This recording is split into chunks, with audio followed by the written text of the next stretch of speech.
transmissão ao vivo também, lá no YouTube. Acho que se quiser pedir o link para cortar para alguém também, ia ser legal. Tá bom. Bom, eu sou o César, sou o CEO da companhia. A gente está aqui presente com o time da Bencorp, alguns dos relacionamentos de vocês. O Felipe, que é o nosso VP de expansão de mercado, está aqui também. E o Lula, que é o nosso diretor de RH, gente de gestão. Então, se vocês quiserem esclarecimentos, tem um time comercial também, que a gente pode bater um papo no intervalo, no final, acho que vocês já conheceram na entrada. A ideia aqui é a gente falar um pouquinho de ESG, depois a gente vai ter uma explanação bastante rica a respeito disso, mas eu vou falar um pouquinho sobre o que é a Bencorp rapidamente, para vocês terem uma ideia, e a princípio eu vou colocar um vídeo aqui, só apertar, Tio. Só apertar. Vou colocar um vídeo para vocês terem uma ideia do nosso propósito e na sequência eu falo um pouquinho da nossa estrutura.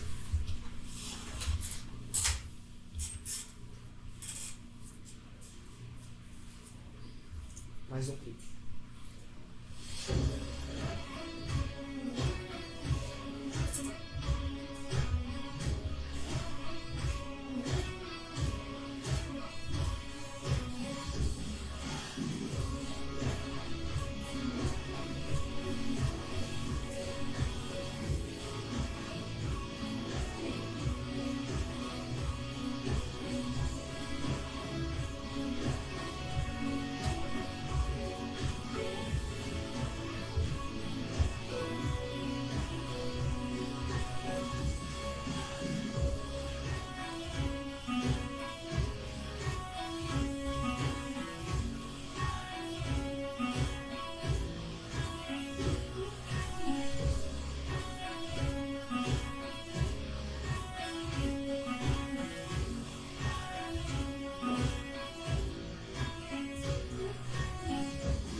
Bom, esse é um pouquinho da Bencorp, esse é o nosso propósito, cuidar, estar sempre presente.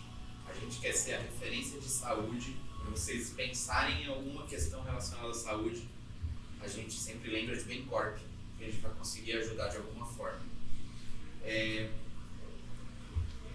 A Bencorp ela tem um ecossistema que começa desde o início do colaborador dentro da companhia, com a parte de saúde ocupacional, onde a gente consegue, além das questões triviais, legais, obrigatórias, que é o documento de PCMSO, o documento de PGR, a avaliação ergonômica, o exame periódico, o exame clínico. A gente tem uma rede espalhada no Brasil de mais de 3.700 municípios onde a gente está presente, a maior rede, com certeza, sem dúvida, de saúde ocupacional do Brasil. E a gente começa a jornada com o funcionário entrando no nosso ecossistema pelo exame admissional, onde a gente consegue lá não só fazer um exame periódico ou um admissional para cumprir tabela, mas também captando informações epidemiológicas dele. Então é muito mais rico eu conseguir ter a informação direto do colaborador, que ele mesmo nos informa a respeito da sua saúde, a sua doença, se ele é diabético, se ele é hipertenso, se ele é dislipidêmico, os antecedentes familiares dele, está tudo descrito ali. Então eu começo a monitorar essa jornada e aí quando ele é admitido ele vai entrar dentro de uma operação de saúde, dentro de um plano de saúde que a empresa ou vocês oferecem para os seus colaboradores, e aí a gente começa a pegar a vida dele dentro do sistema de saúde, do sistema suplementar de saúde. Então, se eu conseguir cruzar as informações de saúde ocupacional que eu tinha lá, inicialmente dele, junto com a jornada do que ele está tendo dentro do plano, eu já tenho algumas informações riquíssimas que eu posso monitorar. E em terceiro ponto, eu tenho a APS. A APS é a Atenção Primária à Saúde, que antes de o funcionário pensar em ir para o hospital, fazer um pronto atendimento ou fazer algum monitoramento que seja no pronto-socorro, que é muito mais caro, ele liga para nós via telemedicina, ou ele está sendo monitorado ativamente se ele tem uma determinada patologia. Hoje a gente monitora basicamente 13 patologias, a gente tem 13 linhas de cuidado, e que essa linha de cuidado vai evitar que ele utilize de forma errônea o sistema de saúde e de uma forma muito mais direcionada, evitando custo, evitando desperdício, evitando uma série de outras coisas e aí tendo um tratamento muito mais efetivo, né? É óbvio que o plano de saúde está aí para a gente poder realmente usar, mas a gente tem que usar de forma ajustada, adequada. Ultimamente, nos últimos 3 anos pós-pandemia, os reajustes de planos de saúde estão sendo assim insuportáveis, né? Na casa de 25%, 30%, 35% de reajuste. Então, todo esse processo é para que a gente possa utilizar de forma adequada e utilizar com moderação, né? Então, cada uma dessas empresas está atrelado a uma ação dentro disso tudo que eu falei. Então, a Bencorp, ela é a gestão de saúde ocupacional e a gestão de benefício. A gente tem a Ânima como uma empresa de saúde ocupacional 100% digital. Não são para empresas que têm uma ligação com o funcionário mais ativa, que troca mensagens ativas com o funcionário, então é 100% digital ali, consigo fazer agendamento digital, sem muita interação humana. A saúde da gente é exatamente a ponta desse atendimento, que é a APS, telemedicina, atenção primária, pronto atendimento. E a Care é uma plataforma do Saúde da Gente White Label, para quem realmente tem uma população já pronta para um serviço de atenção primária ou algumas vantagens de um desconto farmácia, desconto em uma rede credenciada para quem não tem plano de saúde, não é uma rede de assistência à saúde, tá bom? Bom, isso é um pouquinho da Bencorp, espero que vocês gostem, vocês têm aí os contatos comerciais de vocês, eu estou à disposição para também bater um papo, apresentar a Bencorp, aproveitar que vocês estão aqui, conhecer a nossa operação presencialmente, estão todos convidados, tá bom? E aí, o próximo, maravilha, então vamos escutar um pouquinho a Bárbara falar. Obrigado, viu, Bárbara? Obrigado por estar aqui com a gente, obrigado pelo seu dia. Obrigada pela presença de vocês, obrigada pelo convite do time da Bencorp. É muito bacana estar aqui falando de ESG. Vocês vão perceber que ao longo da minha conversa é um pouco do meu propósito para o meio de vida, né? A gente trabalhar com a questão da sustentabilidade. E a ideia aqui, vamos fazer um primeiro combinado. A gente está aqui conversando, tá? Então vamos começar a bater um papo aqui e aí depois eu vou trazer um pouquinho de ESG e das questões de RH também para vocês. Bom, a Insight Sustentável, né, hoje é minha empresa de consultoria, então quem sou eu, né, para estar aqui falando com vocês? Eu venho do mercado há mais de 20 anos, com uma experiência de gestão, com uma experiência de estratégia e processos, transformação de processos. E aí, um belo dia eu falei, não, vamos trazer um pouco de propósito para isso também. Então eu trouxe muito isso para uma empresa de consultoria. Hoje eu lidero a Insight Sustentável e a gente tem como foco justamente trabalhar esse conceito de sustentabilidade corporativa, de gestão sustentável e buscar fazer essa transformação de processos e de modelos de negócio nas empresas para que a gente consiga atingir esses objetivos de gestão consciente, tá? Hoje a gente trabalha também com normas internacionais, então se tiver o pessoal aqui do time do ESG, né, muito guiado aí pelo GRI, pela IFRS e pelo Sistema B, que também acho que é um excelente norteador aí de diretrizes e pensamentos de sustentabilidade. E a ideia aqui é a gente se conhecer um pouquinho. Vamos lá. Todo mundo aqui é de RH? Todo mundo aqui trabalha com ESG? Não? Você não? Eu sou da Lopes, na área de Relações com Investidores. Relações com Investidores. Ah, então tá bem dentro do tema da ESG, dentro da empresa de vocês? Como vocês consideram? Tímida, avançada, madura, começando agora? Desenvolvimento. No meio do caminho. E essas ações são boas? A ainda são ruins, estão começando, tem algumas que são boas, já quero ouvir. Depois você vai me contar. Então a gente vai falar um pouquinho aqui da eficiência da ESG na governança corporativa. Para isso, eu vou começar falando um pouquinho do que é ESG, tá? ESG, essa famosa sigla, né? A gente fala tanto de sustentabilidade, quando a gente chega numa empresa, a gente transforma isso em 3 letras. Então, a ESG significa meio ambiente, social e governança. Só que isso vem em inglês, por isso que a gente fala, ao invés de ambiente, né, de ASG, a gente hoje conversa, né, e comenta muito sobre o tema de ESG. Só que quando a gente fala de governança corporativa, ela está dentro, ela é um dos pilares do ESG, tá? E o ESG nada mais é do que um modelo, uma metodologia que vai visar trazer esses conceitos, essas diretrizes de sustentabilidade para dentro das empresas. Mas ele é um conceito maior, sustentabilidade é um conceito maior, né? Então a gente vai trazer esses indicadores para medir essa sustentabilidade dentro das empresas. E aí eu sempre faço uma brincadeira no início, quando a gente vai começar a falar de ESG, que a gente precisa começar a entender o que não é, né?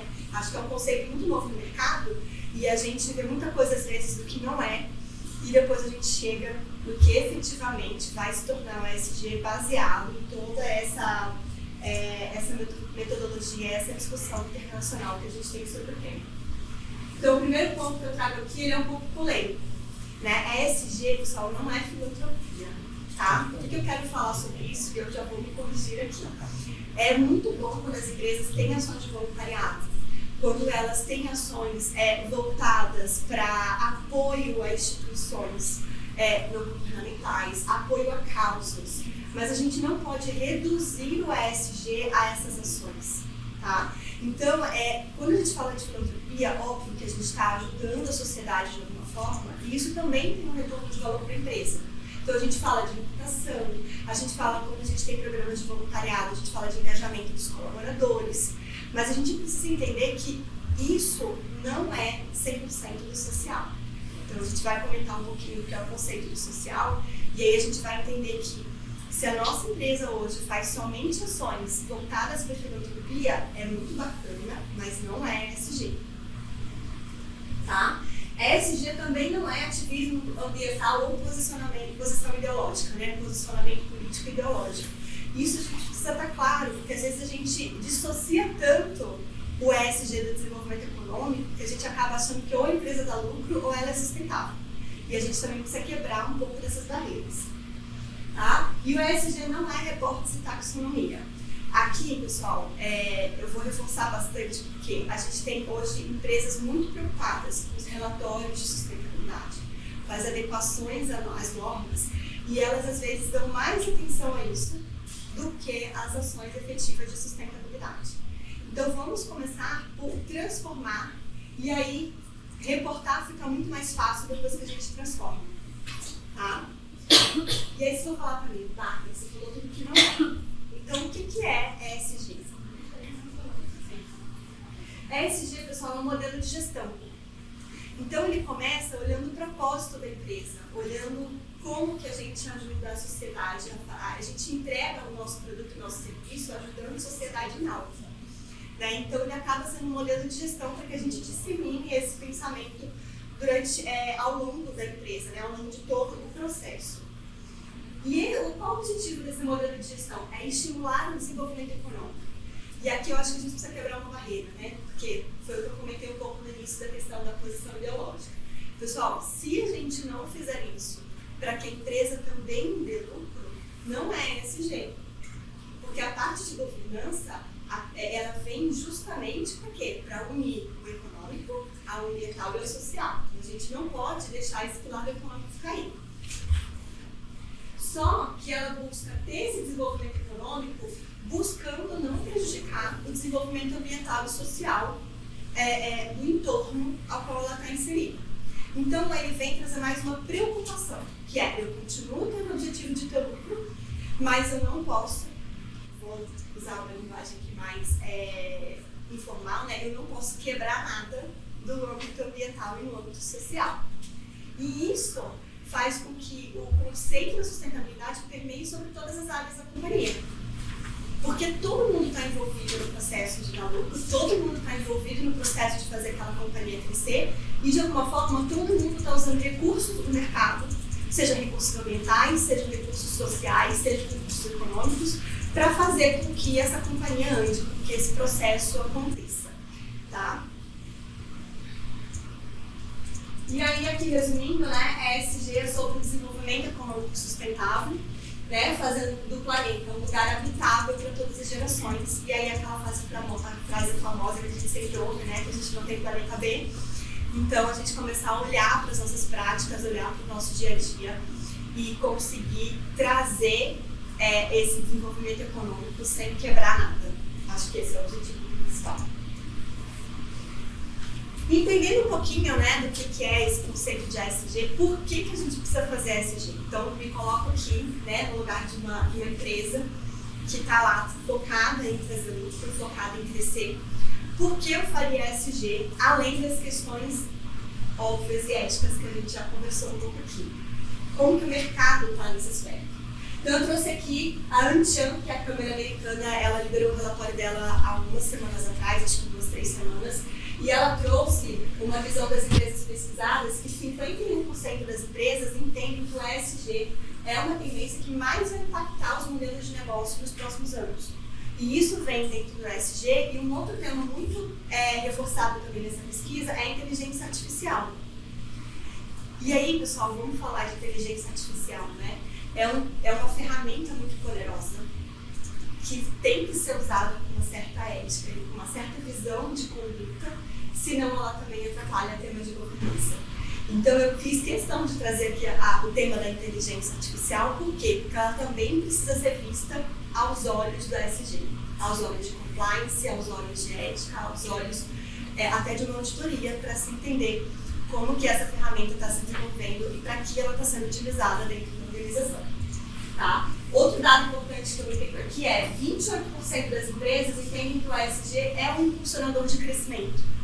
Isso é muito bacana, porque às vezes a gente olha o ESG do ponto de vista de ter um obstáculo, né? Eu tenho que crescer e, além disso, eu tenho que cumprir regras de ESG. E por que não olhar para o ESG como uma oportunidade? Por que não entender como que eu consigo surfar a onda também e trazer esse benefício para além da minha empresa, né? Então, como que eu ultrapasso a barreira das ações internas e eu começo a levar produtos sustentáveis, serviços sustentáveis, parcerias sustentáveis para o mercado, a ponto de ter isso como uma oportunidade de negócio.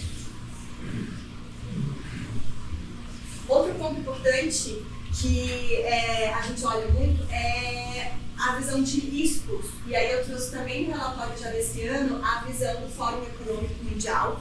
E aí o que ele traz aqui pra gente? Pessoal, aqui ficou pequenininho, mas vamos lá. Tudo que é verde é ambiental. Então a gente já consegue olhar ali na primeira linha, no top 5, que o primeiro ponto ele é ambiental, ele fala dos extremos climáticos. Tá? Você vai ter seguido da inteligência artificial, que ainda vai trazer muitas questões sociais de atendimento ao cliente, porque a gente ainda está aprendendo, né, a jogar o jogo da inteligência artificial. Então isso vai trazer muitos erros no início e a gente precisa lidar com essas questões. Você vai ter questões sociais ali voltadas para a polarização e para o aumento de custo de vida.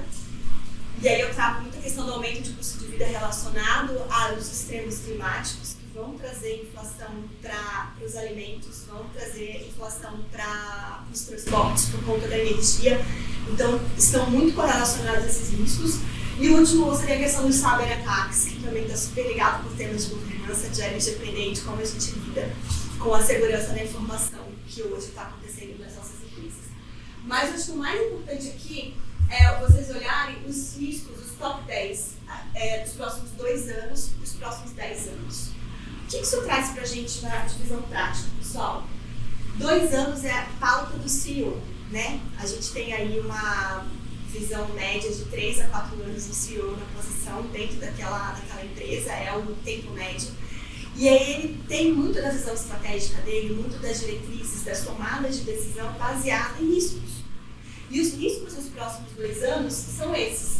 A gente vê aqui 2 riscos ambientais, voltados para eventos de extremos climáticos e poluição. Então, são temas que devem estar na pauta dos CEOs de vocês, porque isso pode prejudicar o negócio a médio prazo.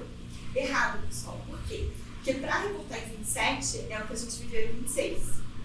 E um reporte financeiro, como é a regra do IFRS, né, as normas financeiras contábeis, eles comparam com o ano anterior, que é 25. Então, esse reporte de 27 vai ser uma comparação de 2026 com 2025. E eu vou perguntar para vocês, quando que a gente começa a planejar 2025? É o famoso agora. Então, é isso que está acontecendo agora. Esse reporte de 2027, não é que a gente vai pensar nisso daqui a 2, 3 anos. Se a gente não pensar agora, esse relatório vai demonstrar coisas muito ruins, muito pouco estruturadas das empresas que a gente está. Então, isso traz uma urgência para agora. Só que quando a gente fala de ESG, a gente também fala de cadeia, né, de suprimentos, cadeia de valor. Como que a gente gera esse produto desde o primeiro fornecedor até a venda ao cliente. Então, mesmo que a sua empresa não seja de capital aberto, ela vai ser impactada pela norma da CVM. Por quê? Porque as empresas de capital aberto, que muitas vezes são clientes de vocês, vão começar a exigir isso de vocês em algum nível. Tá? Essa mesma exigência vem das empresas europeias. Então, hoje a gente vê empresas que têm sua matriz na Europa, mas que as subsidiárias são no Brasil, por exemplo. E as subsidiárias do Brasil são obrigadas a seguir essas leis europeias. E se você não é uma empresa de uma subsidiária europeia, você pode ter como cliente uma empresa que é. E aí cabe a mesma lógica da gestão de fornecedores. Vai chegar em você em algum momento alguma exigência em algum nível, e isso vai se intensificar ao longo dos anos. Tá? Mas, sobretudo, pessoal, o Brasil ele é um celeiro de oportunidades para ESG.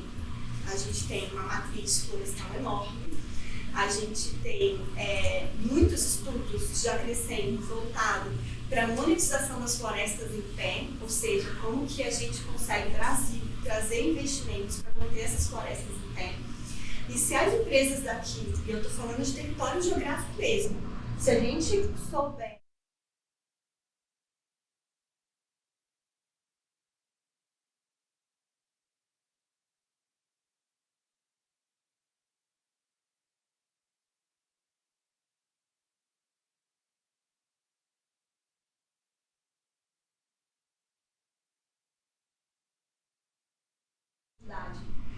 elas têm 44%, o indicador de reputação de marca é melhor, então eles têm uma melhor reputação de marca, eles têm 4,5 vezes melhor uma performance financeira, 48% melhor a experiência do cliente, então o NPS melhora, por quê? Porque o cliente é um ponto que a gente ajusta no processo, que a gente cuida quando a gente fala de ESG.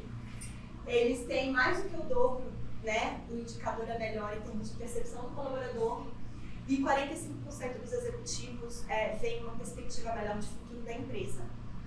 Por quê, pessoal? E aí, em conversa com muitas empresas que já aplicam esse ESG de forma prática no dia a dia. Vocês já viram o preço da ação subir enquanto o cuidado com o colaborador, fornecedor e cliente desce? Não. Essa boca do jacaré quando abre é muito de curto prazo. Porque não dá pra gente ser bem sucedido do ponto de vista de faturamento se a gente explora o fornecedor, se a gente não dá uma saúde mental para os colaboradores, se a gente não trata bem o nosso cliente. Então, a hora que essa boca do jacaré começa a abrir, você pode ter certeza que ela não é perene, que ela não é sustentável do ponto de vista econômico. E algumas empresas hoje que já têm essa prática de ESG há alguns anos, elas já conseguem começar a demonstrar que uma coisa não cresce se a outra não estiver sendo bem gerida.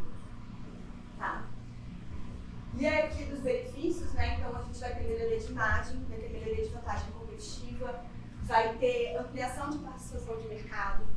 Eu ouso dizer que não existe empresa que não possa ser empresa de impacto, né? A não ser alguns poucos mercados que cabem na mão, né? A gente não vai falar de armas, não vai falar de carvão, mas fora esses extremos, todas as empresas conseguem ter um propósito de impacto, tá? E aí com isso elas conseguem desenvolver novos mercados.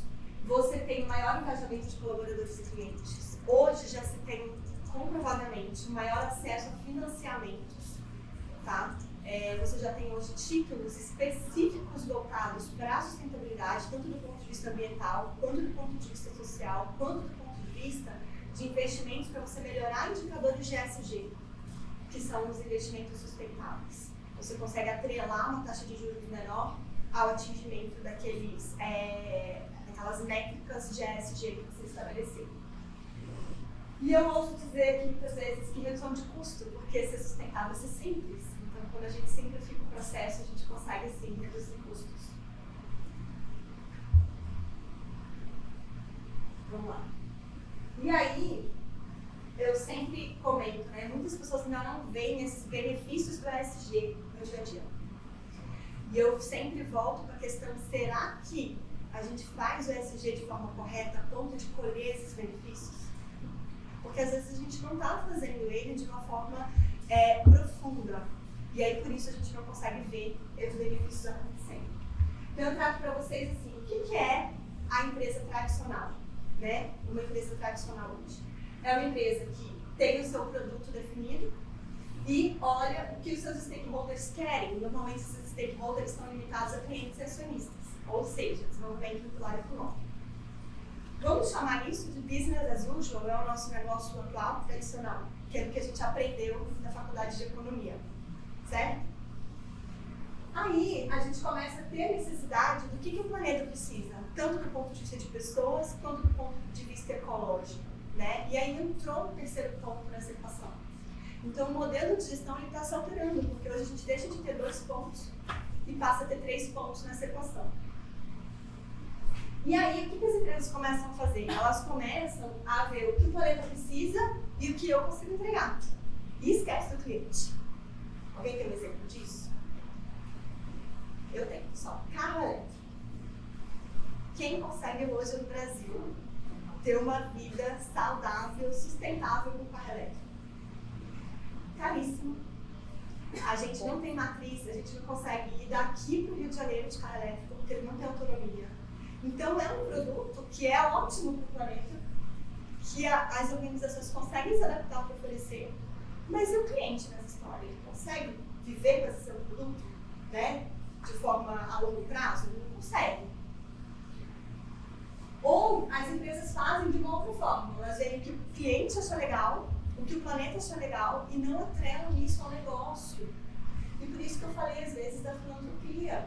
Porque às vezes a gente pega um bolo de investimento da empresa e, por exemplo, adota uma ONG, vamos entregar alimentos ali. Aquilo não está travado ao negócio da empresa. Talvez você trabalhar com essa bolsa de investimentos, uma renda digna, talvez você trabalhar uma questão de saúde mental, você também está atendendo o social, mas aquilo está sendo devolvido também para você de alguma forma. Então, hoje, muitas empresas interpretam as ações de ESG ou com direcionamento equivocado ou com impacto positivo limitado, aquele impacto que não está atrelado ao seu negócio.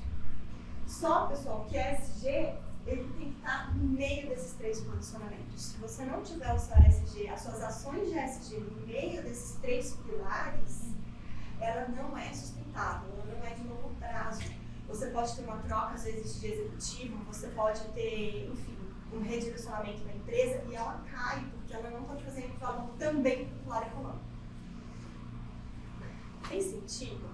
Se não fizer, pessoal, pode interromper, a gente está no bate-papo, vocês lembram, né? Vamos lá.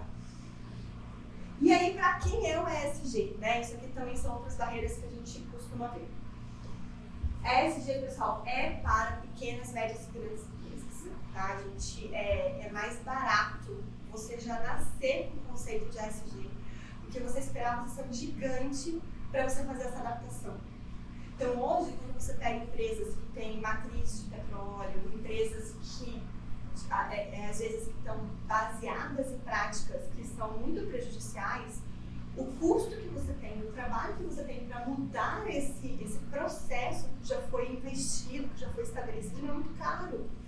Então, o correto já vamos nascer com essa mentalidade, já vamos começar desde da microempresa a ter essa visão de ambiental e de social, não só para corrigir os processos internos, mas para também ter isso como modelo de negócio, para que você tenha uma prosperidade mais rápida, mas que para que também não se tenha esse custo de adaptação ao longo do caminho.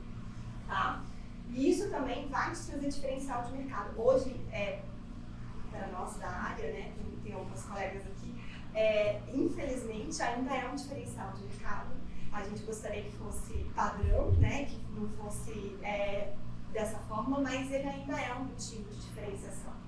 Então já nasça com essa diferenciação, já trabalhe os seus processos, é mais fácil a adaptação e mais barata a adaptação quando você é uma pequena e média empresa do que quando você é uma grande empresa.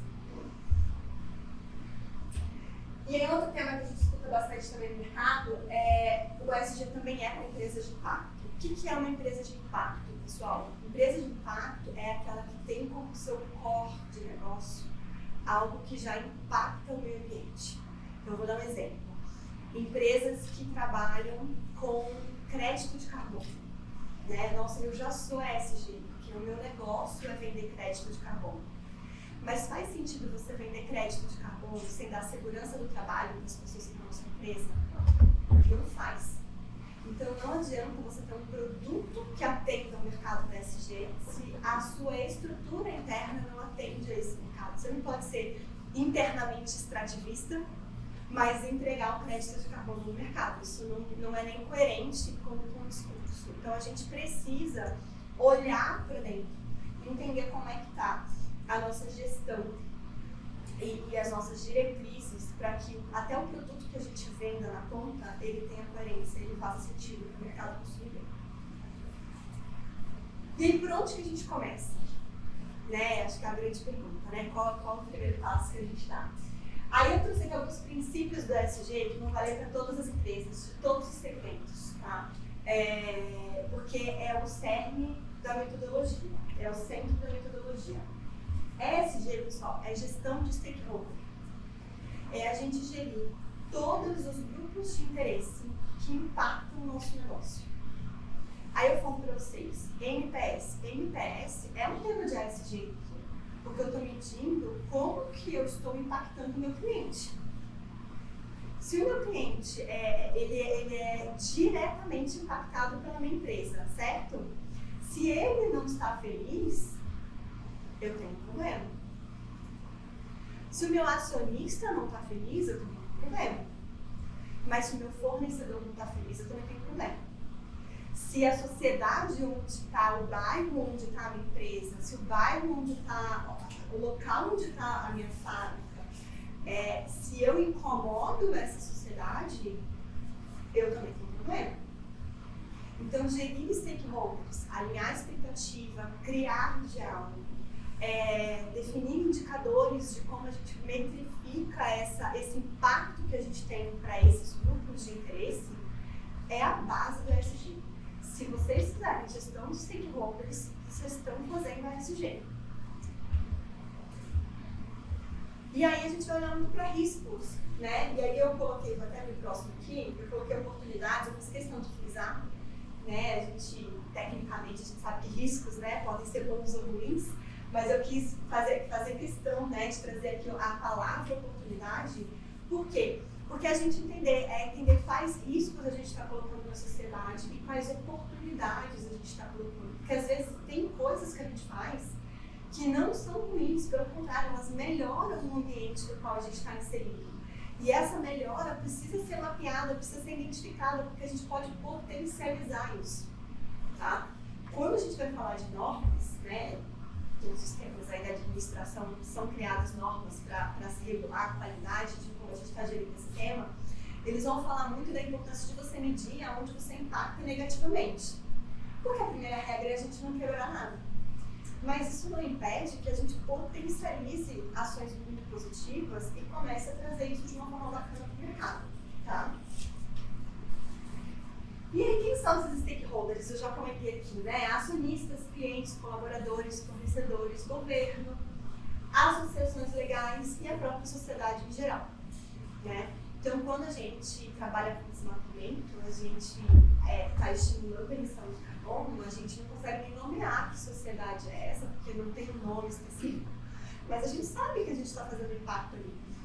E como que a gente gera esse impacto, que a gente reduz esse impacto e consegue talvez eliminar. tá? E aí eu trouxe aqui em 4 pontos como que a gente desenvolve essa metodologia no dia a dia, tá? Primeiro, quais impactos que eu causo? Olhar de dentro para fora, pessoal. Esse é o primeiro passo de qualquer estratégia de ESG. Então, assim, como eu impacto o meio ambiente? Ai, Bárbara, eu sou uma empresa de serviço, eu presto um serviço super adequado para a sociedade em geral, eu não tenho impacto. O seu escritório tem impacto. O deslocamento dos seus colaboradores tem impacto. O seu ambiente de trabalho tem impacto, né? Você usa recursos de pessoas para fazer o seu serviço, essas pessoas estão saindo felizes ou estão saindo doentes do seu ambiente de trabalho. Então você impacta, tudo impacta, né? A gente precisa olhar com muita franqueza, muita clareza para esses temas. Mapear e falar, olha, esses impactos aqui, eles existem e tem isso alinhado dentro da organização. Eu acho que esse é o principal ponto inicial, direção melhor que a velocidade. Qual a direção que a gente está indo? O segundo é entender o contrário. Como que esse ambiente me impacta? Então, vou dar um exemplo para vocês. Eu trabalho muito com seguradoras e vocês viram o evento que teve no Rio Grande do Sul. É óbvio, meio ambiente, por quê? Eu vou trazer um ponto que foi muito comentado na internet há uns 2 meses atrás. Eu sou carioca, então eu acompanho muito essas coisas do Rio, né? Que era Rio 60 graus, que o Rio é mais 40 graus, o Rio agora é 60 graus, né? Patrocinado pelas petrolíferas. Eles até colocavam um pouco disso. Então, assim, como que dentro do Rio 60 graus a gente vai garantir que o trabalho remoto funcione de uma forma que seja um ambiente adequado para o nosso colaborador? Como que uma pessoa que às vezes recebe um salário que não é digno, que trabalha remoto, vai trabalhar com 60 graus dentro de casa, como que a gente garante a produtividade dessa pessoa? Então são temas que a gente precisa entender. Quando eu falo de Rio 60 graus, óbvio, né, que teve não sei se é brincadeira, mas na internet se comentou muito sobre isso, mas é como o ambiente, ele me impacta, porque se eu não tenho um aumento de temperatura no mundo como um todo, como que esse trabalhador vem, né, como que ele se desloca? Ele se desloca num transporte que tem ar-condicionado ou não? Ele está trabalhando de forma híbrida, de forma remota, num lugar que traz condições para ele de ter produtividade ou não, porque trabalha com 60 graus no Rio de Janeiro. Como que isso funciona? Então, às vezes são temas que a gente entende que já estão lá no check, porque a gente às vezes já cumpre normas, né? Só que assim, pessoal, o meio ambiente muda antes da norma. E como que a gente se adequa a esse processo?